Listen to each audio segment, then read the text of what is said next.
BCM Communication Department buat sai faklam Intihsiak Headquarters area big ta na Intihsiak na Zanhnih na clear tu zong te thole kan dalpa Isua Krista mingin sibay kan bu kat seu hey zanina hiana Zanhnih na halo ta kan siat angin ni zan lama khana zan khat na helai mun BCM chan mari kaushan jubilee hola hian kan nei to kaushan pakwa achangalam thiam rualtin subcommittee na abuat athansa hla in angtlang kalvarimwal pui ti hla mangin nizan lama Intihsiak na chatak kan nei to zanina hian he kan ron chun zo manga amai ro chu zan ina chuan kaushan shanga changa lam thiam rol te hian an hladu zong cheu an ron lam rem thung don ani anga helom zwal don ema chuwang chuan bulmin chan pui tu zong te helai muna hola om tele YouTube lama changa min lo thir tu te ha top min lo thlen pui ngei turin kan som hasa cheuni kan hun bulchan nan kan hun masa hian kan hun te pathian ne na hlana hun sermon man sak turin rongbol tu eflang hak liana secretary worship committee BCM chan mari ilo so mangu pathian ne na kan hun te hlanin tongchang sunung ber min mangai tu lalpa ro pui ber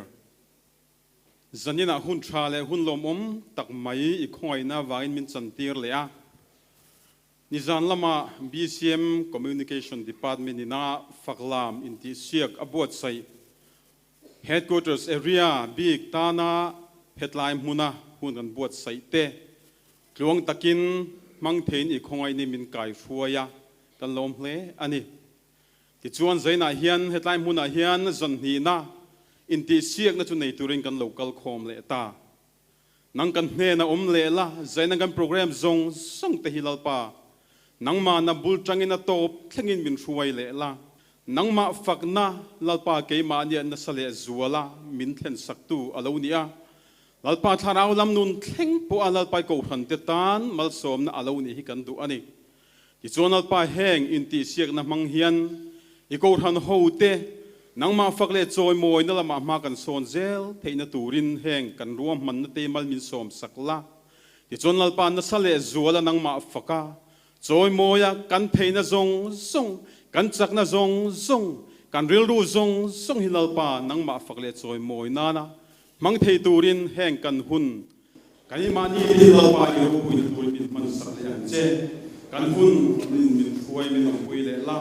engkim kan ti ro pui na lo ni ro se min mangai tu lali su Krista mingin chung kan di la che ole kan soitak ang khan he faklam Intihsiak hi BCM Communication Department in abuat sayani December tha khan Aizol area le longtlai area lama te chuan he Intihsiak na first round hi an mani area an lo nei to chunga te chuan final thleng tur hi team thum ve an zawa in team ru kan nei to ani chung te chuna kina kan loron puang dona tin he Intihsiak a hian kaushan somni le pakwa changin he area thum hian an ron tela chuta chang chuan zanina hian he lungle headquarters area chang hianin mi tu ten nge final thleng don kha halasiat lawakan la in el don chawni chuanin chung helai mun kan Intihsiak na mun changa final loot tele Aizol area changa final loot kaushan pathum tele longtlai area changa final loot kaushan pathum te chuan an zawain March khatop lama hian final Intihsiak na nei tura be se ni kaushan na ron tel zong te chunga masa in lom thu kan seya lom thu in bul kan chana ni zanin chu ti chuan Intihsiak tura kal khom kan ni boka Intihsiak na lama kan lut ngal mayanga zan ina aron lam hasaber tur te hi BCM Zion ram tharveng te ania anni member som le paruk ni in KNP le junior GKP member in pol te ania anau pang ber hi kum som pakhat ni an upa ber hi kum som panga ania an hladu zong an ron thlan min hual reng thin ti hla an ron lam rem don ani tuna BCM Zion ram thar te ilo somang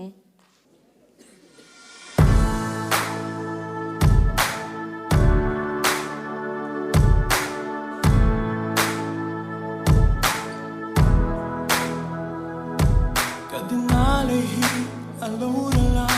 alo chiat fakunin khovel te hi alo thim huna ka khomuna bovin ka mangai ka len ro chung te hian na tiam min chon hunin hey min tria chwa le tri hasna ka ra ya ka tin na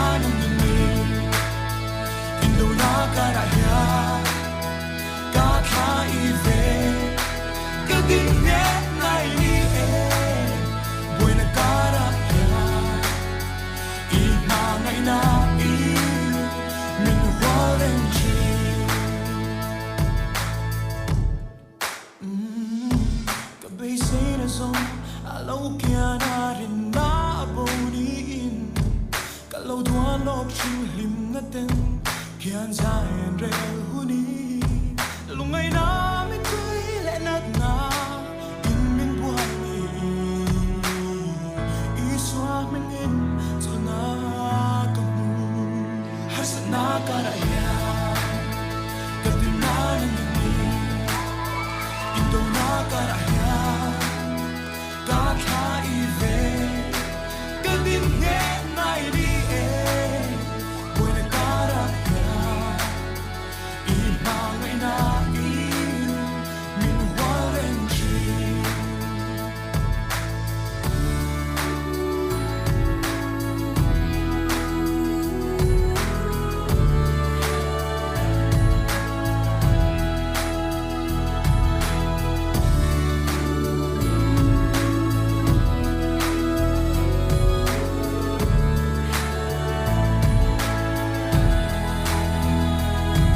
Chẳng rời ngây lo pha Shing nên cũng so a Anh tim cả chan ni in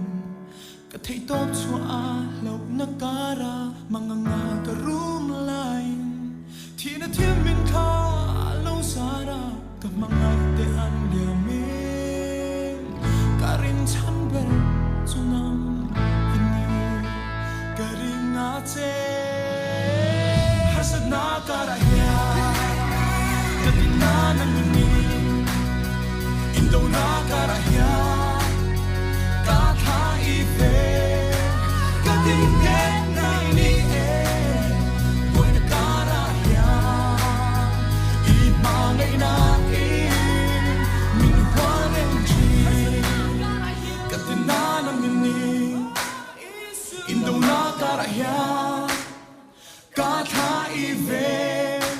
Katinge na ini Buena karahya I mangai na min huareng chi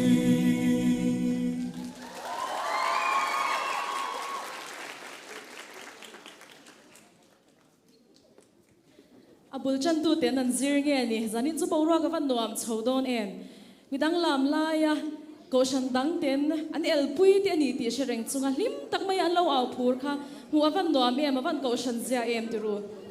pathian fakhi chu anuam ani le nuam kan ti ma don dot kan ko le hal mayang a dot le ran lam tur te hi bcm shalom lunglon te ania anni hian la shang anon zom kho manga anon lam rem don ani member som le pariat ni in anau pangper hi kumli ania au paper hi kum som pali ania ke np member le junior gkp member te achanga he Intihsiak ron matson tura input kho man ni bcm shalom lunglon te ilo somang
mà sẽ hay cái xia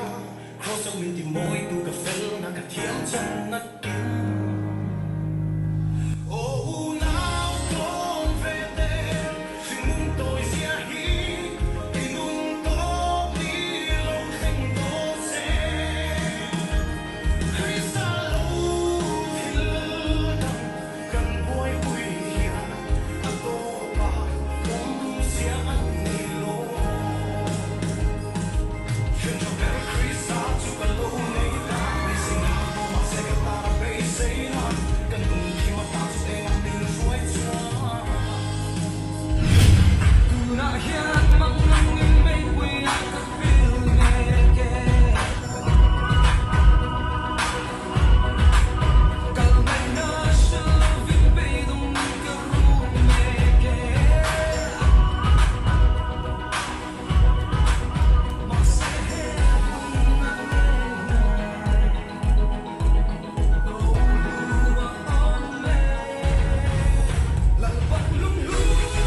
BCM Shalom lunglon te chunga lom thu kan soye amunom telemoti tour ani mai bok sia kan judge telu van haidon em zanin chu adot le tan tin kan ko chun chom le mai nga BCM zotlang north te tuna hian ron lam dona anni member paruk ni in junior chief member te hania ano pangber kum som pali oper kum som pariat ni in anni hian kadin na ti lan ron lam rem dona ni ilo somang BCM zotlang north te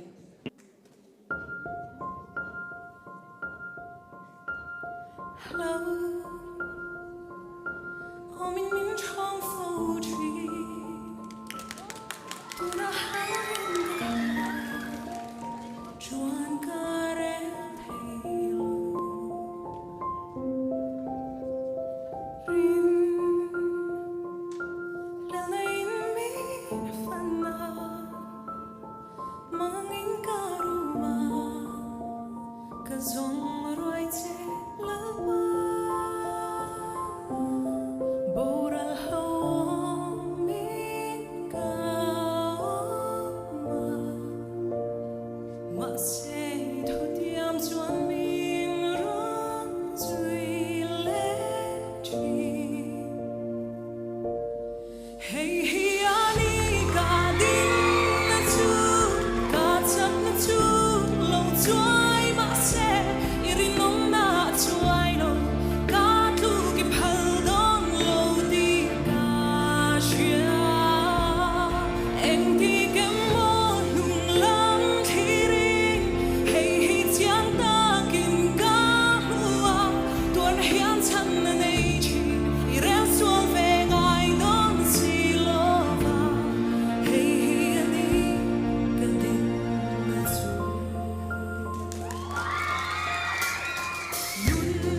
Avahan puile mep em mitavan tlai chirem tiru BCM zotlang north chunga lom thu kan soye le apali na atan chuan BCM gosen electric te hlam turin kan som ve thunga anni hi member pani anni a GKP member ve ni in kan fakche ti hlan ron lam rem don ani BCM gosen electric te hilo somang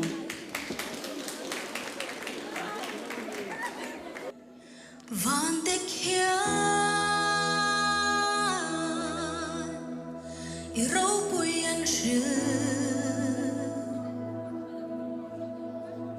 sing mi te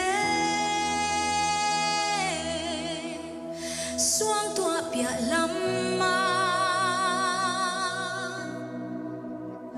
iro pui fia don so mai mo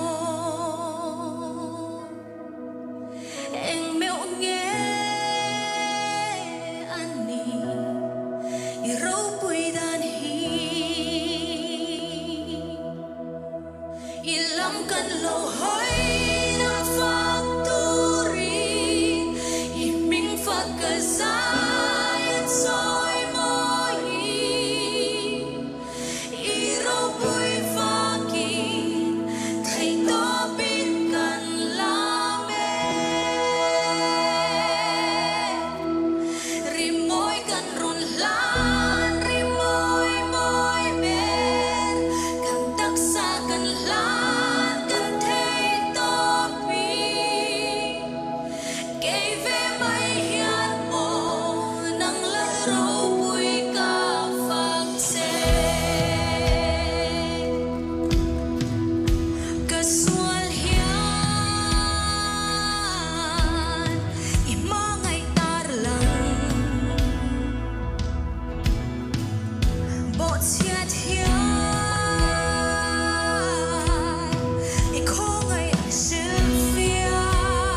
pathian fakna na lamoi tak miron entir le tu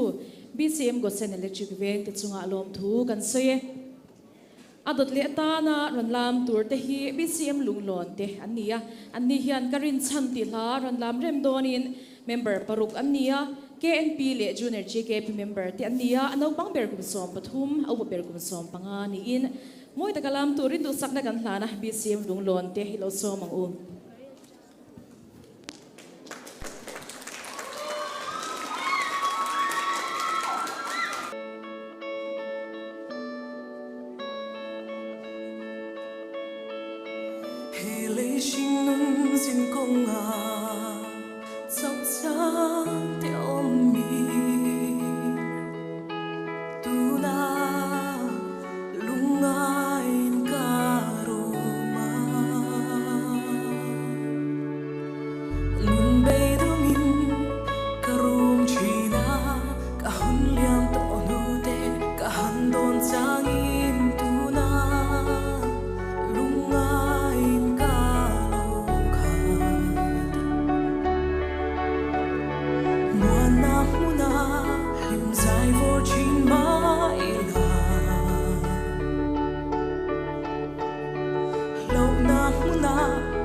avahan puile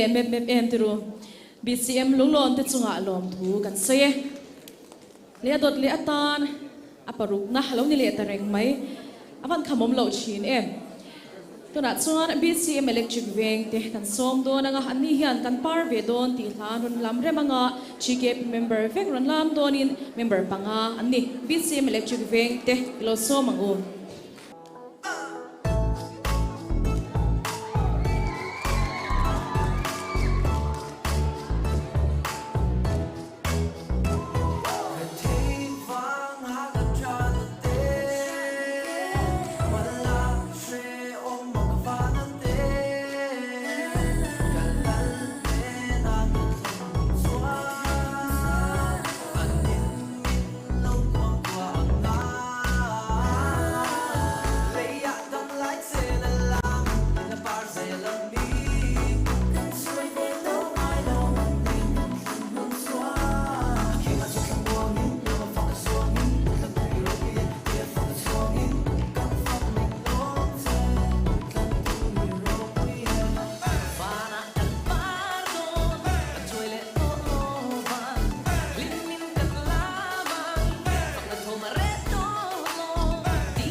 ใคร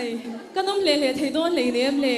กันชุดมุนากันเล่าสุเวนะสมัย BCM electric เวงเตะเห็นผ่านเทียม MMV อ๋อประคัตตากันกว้างหันไม่โดนมีทีละล้ามตัวแต่กันล้อมเสียตัวอันดดเลี้ยกันกันส่วนๆเลี้ยงหันไม่ยังอันดดเลี้ยรันล้ามเลี้ยตัวแต่ฮี BCM รัสเวงอันจังอิน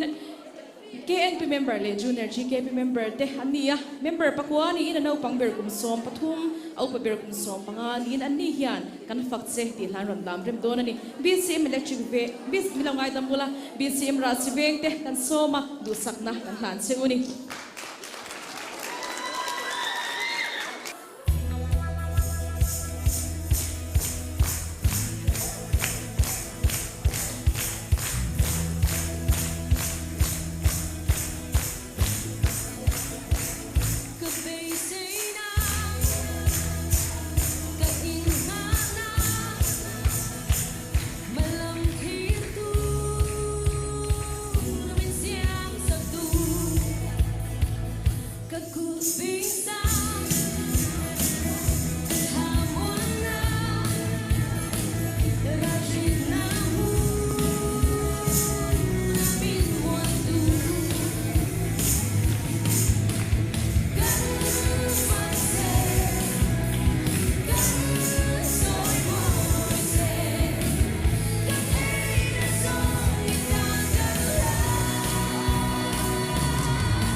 BCM ra sveng lam thiam te hin van moi siao siao in mitin van titlai te reng em in chunga lom thu kan soye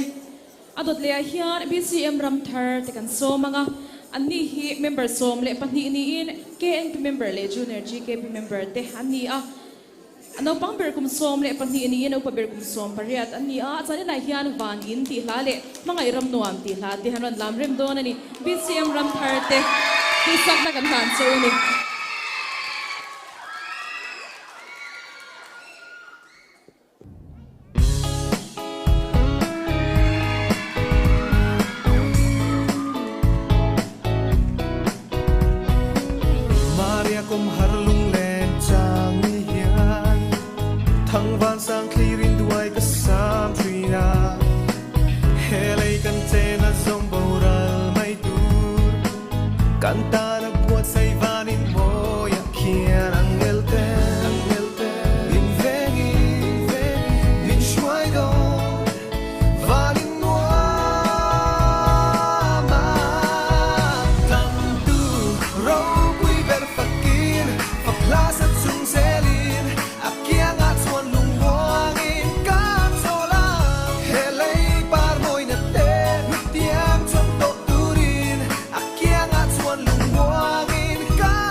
khai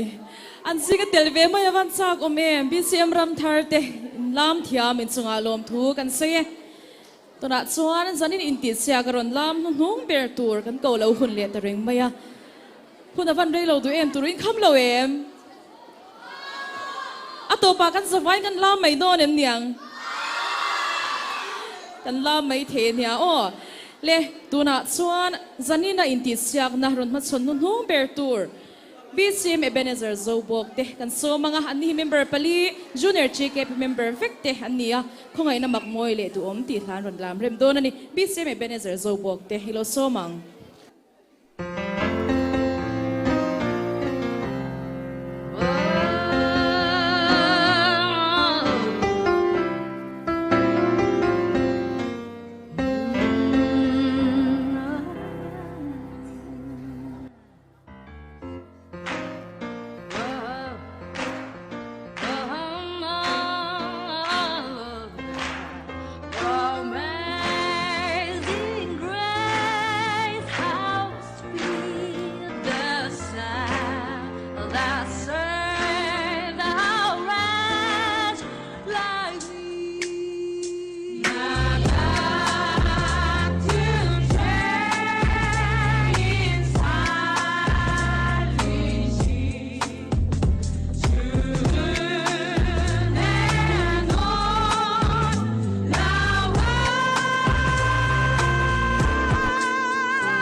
다시 춤을 추지 지금이야.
BCM Ebenezer Zobok Tachunga Lom Thu Kan Soye Katikan Faklam Intihsiak BCM Communication Department in Abuasai Headquarters Area First Round Zanhnih na le Zanhnih na chu Tikan kan lo zo felta to na chon result kan ngak hil tang to win ka sia ha mai ro chu kan judge the result an lo buat sai to na chumi chung chuan zain kanin oi don an Zanhnih hian zai thiam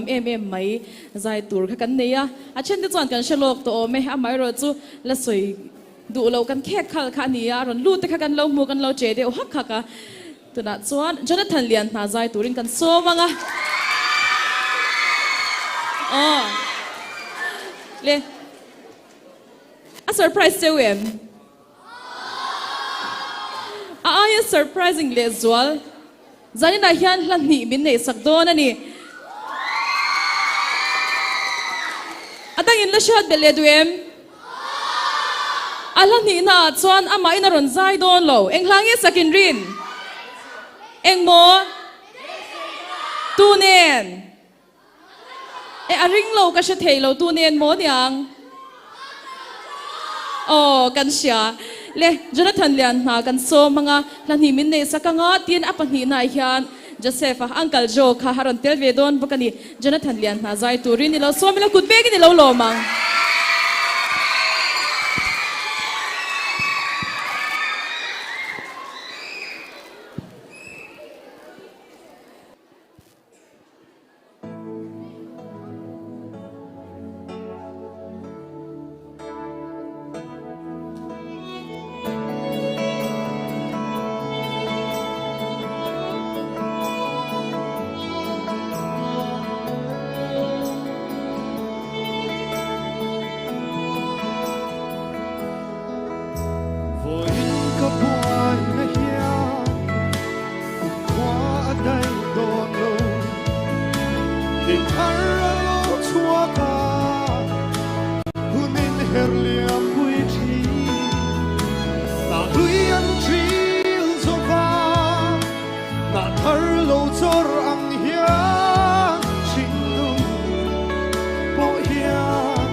phal si lo kan lun châu bui ni lo vai ta kan ni malam hun thi thiam lo thiam thui thei lo ta su enge hoa kan she pa si lo kan du hun le ma ho lal ma ni ei lo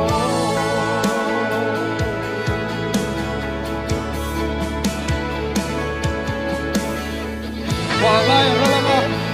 ai ăn cầm nó ra vẫn sập cái này là chuối mà phong phú cái này hút nào cũng quay đi cái làm chân thế praise and worship cái này là một worship dance cái này chân mà thiên nhiên mình nó chân về đó là này hallelujah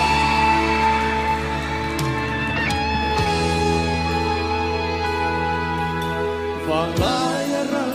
ang hayang kalagaran Zanhnih chuai anga phong khoa cầm ngày hun môn cầm quái quy chính đi xóa mình chân lên con cả xia hey anh đi tôi thu sa toa đây dù cả lún châu bui la vai ta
Hãy Ole,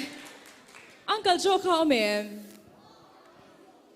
alo chuak thấy nga lem hết tại hian lo chuak nga se, anh in buat sai chung in thil chat deuh mai thil poi mo deuh mai kalau puang do na, shasa te pokan omru mai thei to, tu na hian in Zanhnih thil kan zo tangi o, englangin lo sak don kha, beisei na ti ha. Beisei na ti hla kan hria ti ro le ngun tewin lo ngai thang o beisei na ti hla Jonathan lian na zore ma khiang te le Uncle Joe te nan sakha final kan Intihsiak na tur hla ni don ani kut beng ang hi official kan puan chua na ni sela tin long tlai area lam le aizol area lam te po khan he hin lo enani chuan information in la dong don thowa amai ro chuti hian asatu te nen zane na hian kan ron puang chuak du ani le tu na hian beisei na ti hla a thiam in kan sat kan lo sak pui nga tin chu ba ka chuan kan Intihsiak na tur hla ni kan ti to kha chu wan chan lam thiam rual om khom kan ni boka helai hian hei lam twal hi azaw ania chuwan chuan adu apia tan kan dancers te kan lam thiam te alo lam thei kan ti don ujona te nen kan lam don le kan sa vai lam mo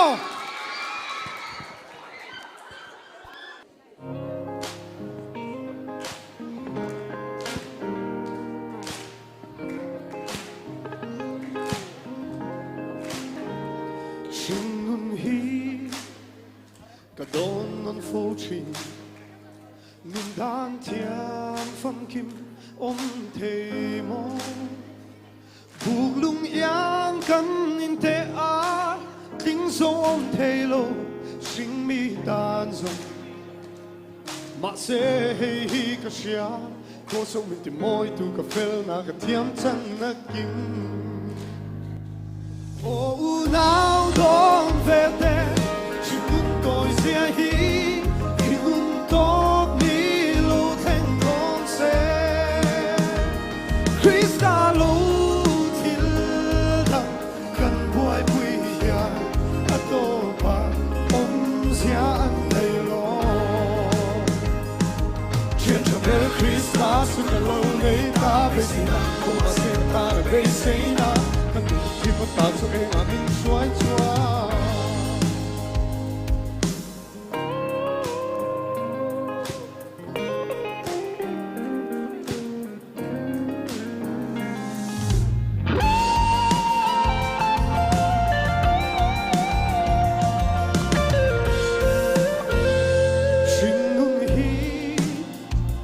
đại phủ sen lô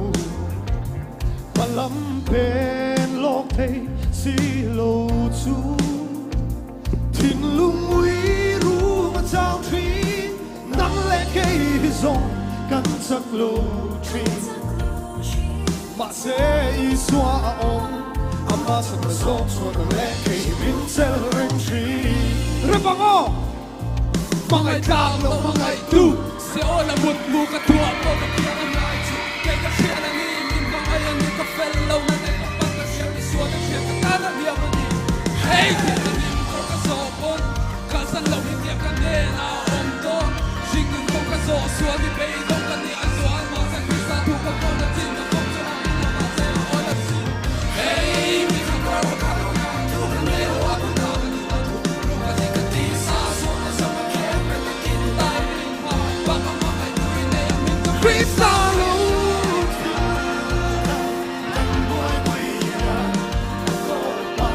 ông sẽ ăn đầy lo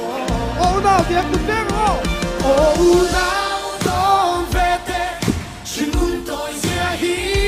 hi muốn tốt đi lối thành con sẽ Christa luôn thiên đàng cầm môi quỳ ya ato pa ông sẽ ăn đầy lo thiên cho bé tiếng không thiên cho bé Christa từ cái lâu nay ta về sẽ là ông sẽ gặp ta về sẽ là khi một ta sẽ là mình xoay xoay về sẽ là một mà sẽ gặp ta là em anh đi về sẽ là một mà sẽ gặp ta là em anh điแล้วปารุปุยเบรอเซกันลงไหม result hi an siam me ka kan judge te han la in pe lo dewa chumi chung chuan hei communication department le faklam Intihsiak sub committee te hianin thupuan tur an neya kan hena ron ta chuwang chan an lom thu soi na te karon puang chhau don ani hei Intihsiak na hlotlin na ta na pui mo em participants zong zong te chunga communication department chuan lom thu asoi tak zeta hei Intihsiak na hi buat sai ringut ma sela atel tur te participants anom si lo chuan athon khani mai do na chuwan chuan hei tuna participants mi het zat mai nom hi kan lom em ani aizol area longtlai area le headquarters area hian kan chawai participants mi somhni le pakwa caution somhni le pakwa chengin kan oma chungte chuan la moi tak tak ron entir thinin zanin hi kan lo thleng ta a final ma chon mai turin kan in pe to hle a chuti ro chuan next point te ka lu ma in final a in tum tur te in el tur te aizol area le longtlai area changa final thlengte ming ka chhar chhak don ani aizol area chang hian BCM Shalom BCM Central Church le BCM Kanan ten final an luta tin alongtlai area chang hian BCM Maranatha BCM Zanhnih le BCM Electric Veng ten final an lut bokani lunglei achang hian headquarters area changa final lut te chu kan timai don em niang in sha chak to em kan puang thei chepe tin communication department ti hian he so takamin theng tu BCM Zanhnih ko shan te chunga lom thu an saya he kan han hoi velanga mun om te chuan kan sha a min boy pui na sa em chalai te an ha ma tak taka thengin an mun ma te min man tira tin pui anoin kan se rokuro kan hun ma te zo takin min thenga han chunga lom thu kan soi tin worship committee le GKP member zong zong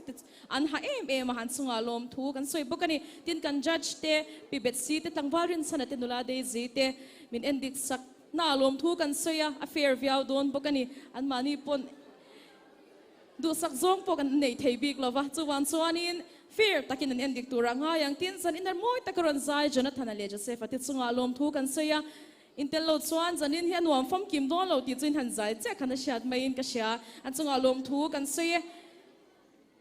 tin zan ina hian lom thu soina tur tam takkan la neya chung te zinga chuan lam te mai ni lo aron kalpui tu te an chung te han chian te tin caution member tam tak helai huna hol leng lo khop kan pung khoma in zara he program hi a lot linga tin YouTube lama min lo en tu te po in chunga lom thu kan soi fekani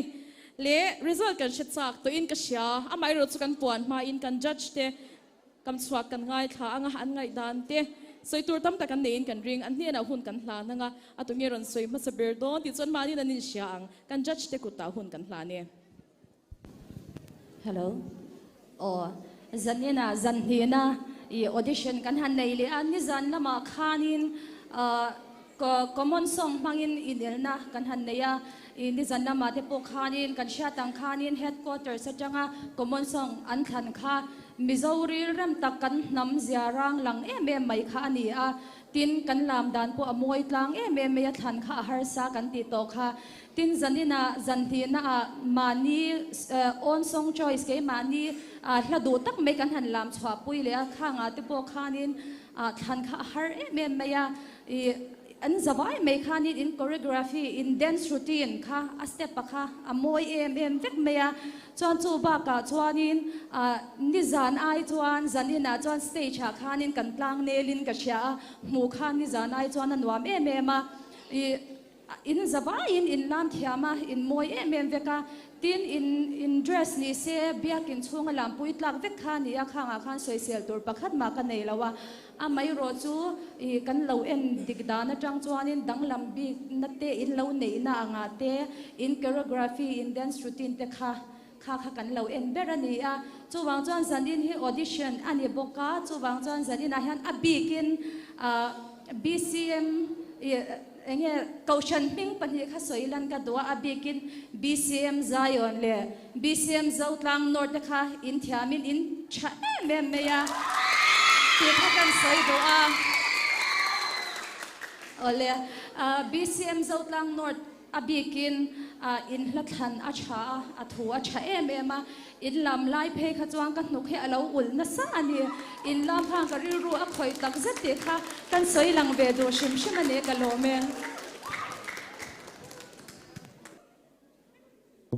hello kamami ron soi ang khan an thiam tlang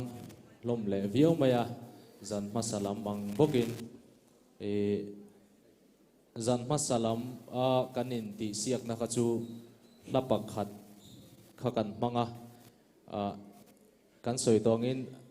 cultural dance kha aron tam dewa ama ero chu zanina chuan la kha aron variety maya athena hip hop te athena contemporary ang dewaron lut te oma ka soi thui lawanga ka soi du chu kan zawai ta na atling atele atling chi alo te tan po a lam lama kan hlok pui tur paktle ma zong tarlan ka duwa chu pakhat na chuan kan mel mu a reom kan lam lai stage a kan chuaga kan lam ta sa a mel mu nuam zang khai kha oma put ram kha tum ta ila kan la lam le dona kan tling ani phei chuan round danga kan lam le ani chuan kha ril ruwa lo om sela chuan pakhat le a chuan a step a hi kan hrechiang kan thiama amai ro chu kan nal lo kha ka mu zeu zewa chu wangin keimani taksa kha khatiang ang nal tur khan inzir tabogila kan tling ani chuan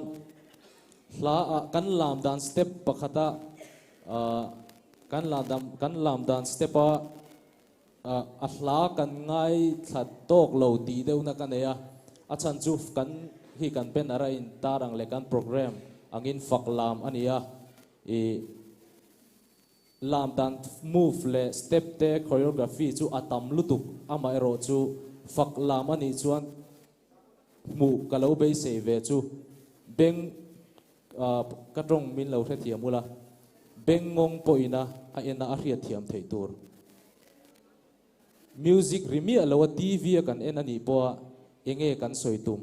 enge pho chua kan tum tia kha ngai tua tel bokila chuan stage a kan ron chuaka stage hi kan ron ka mami khan Zanhnih salam ai chuan azia atiani e azia lutuka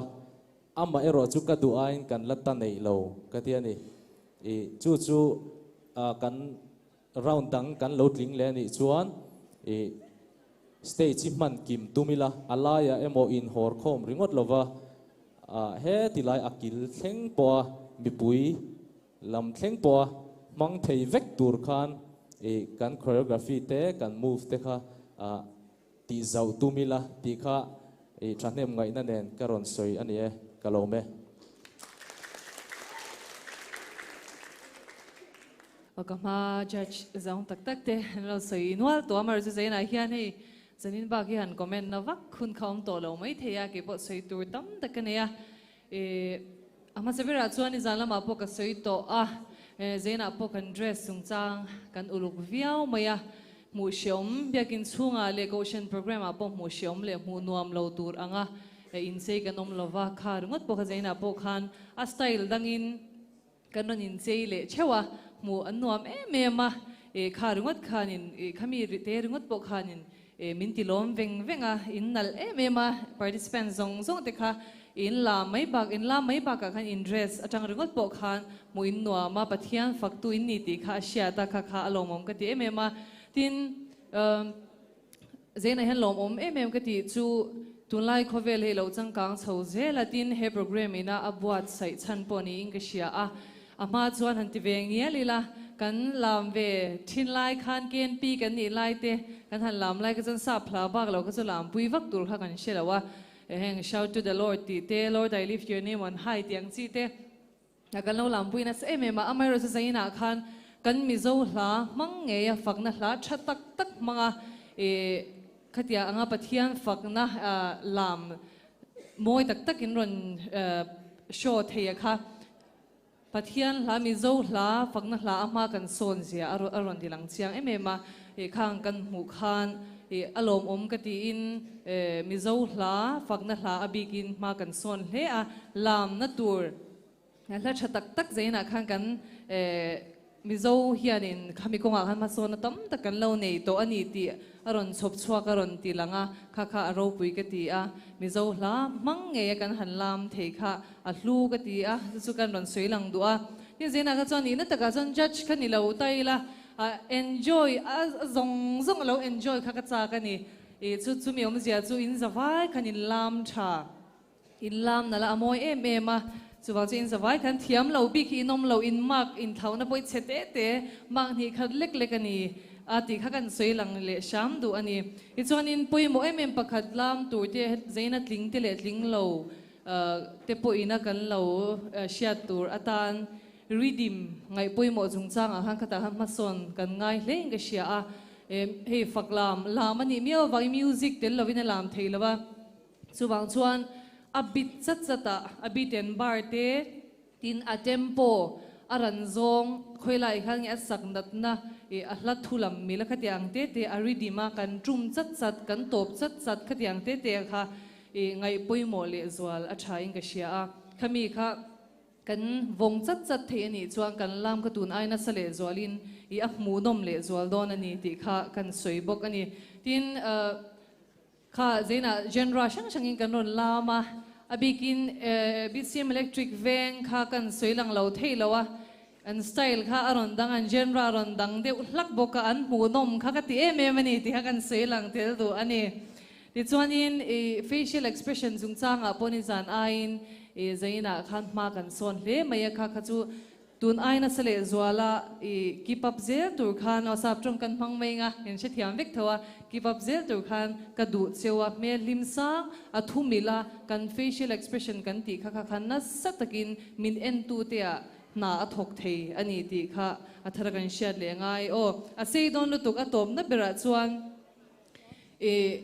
เจน่าประเทศอินเตเลนช่างมินเปะให้อบิกินลามเตเลนมินเปะ participant ซงเตกัจจาดูเชียวจู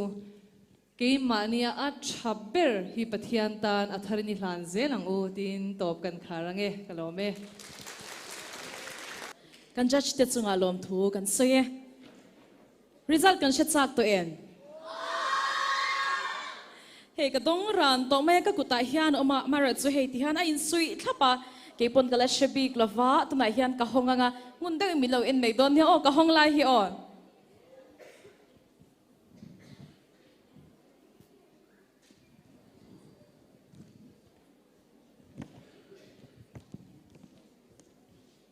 เกจวนกับเชตากันพวงฉันหันหมดมปังกันที่นับพูดเด็บเด็บไม่เทนี่ตัวรอเดี๋ยวหันคอยชินเตวอินให้ไลอินอมซอนค่ะอินตินเงออมอ่ะพูดรังตัวเองก็คงไอเรียวจะจู่วางจวนกันพวงซุงซุงเละ BCM Communications Department บวชใส่ฟักลามินติเสียก Headquarters Area อาจจะFinal Lootปักขัดนั่นดิเราเนี่ยโอ้เฮียปักขัดนั่นกันเราเรากับปวนมาสักเบอร์ตัวจู BCM โซดลางนอร์ด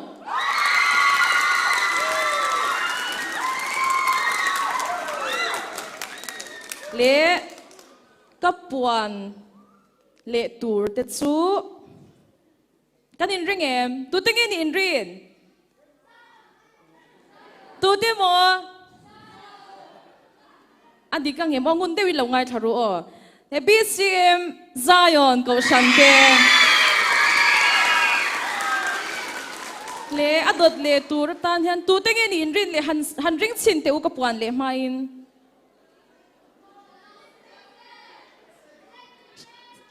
เอ็งโม electric เวียงโม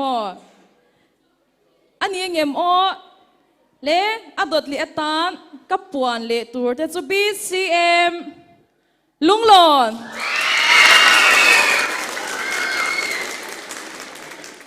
อาวันนวมชินมาเสะพวงตัวนี้นวมตั้มยาเราไม่ให้ปนิเจ้าปวนง่ายตัวบอกเสียเห็นละบางนวลบอกเสียตัวรู้ไม่รู้สู้กันจะไว้ขันลู่เทบอกเสียละวะลมแต่ลมปุ้ยเทียมแต่ปวกขาช่างไงเห็นติจันโตโดนปนิเจ้ากันพวงโตโดนเละอดดเละกับปวนเละตัวเต็ดสู้กันพวงสูงสูงBCM Shalom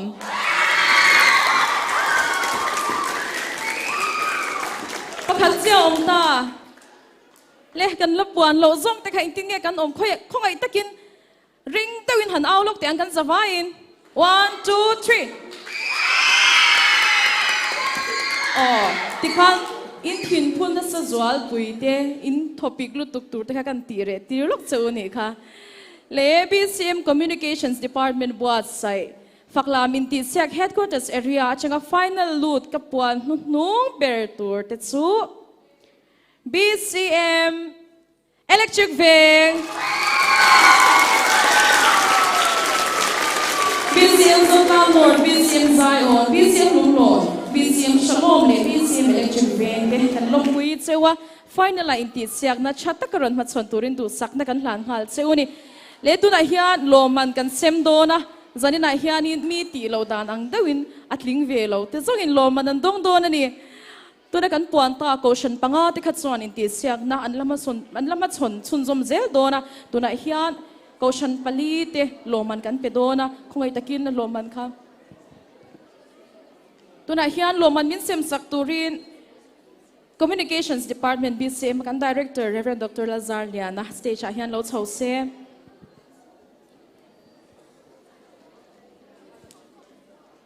เลี้ยมาสับเบรตาน BCM ก็เซนเตเฮลมาเฮียน local เซ BCM ก็เซนกันอมโอจันนี่นั้นลมมันโดน consolation prize ฮีเจงสังอันนี้ BCM รัฐสิเวง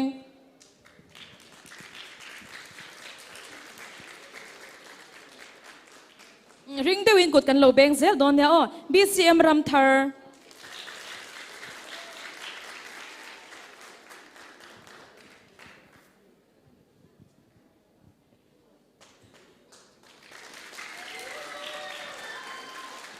BCM Ebenezer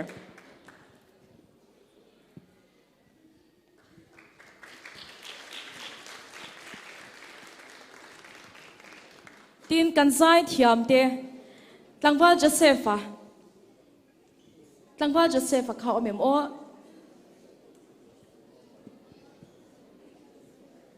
local sungin tlangwal Jonathan lian na kha kan lo pe ang Jonathan lian na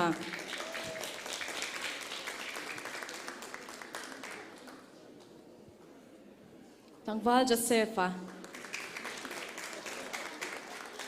puzar chunga lom thu kan se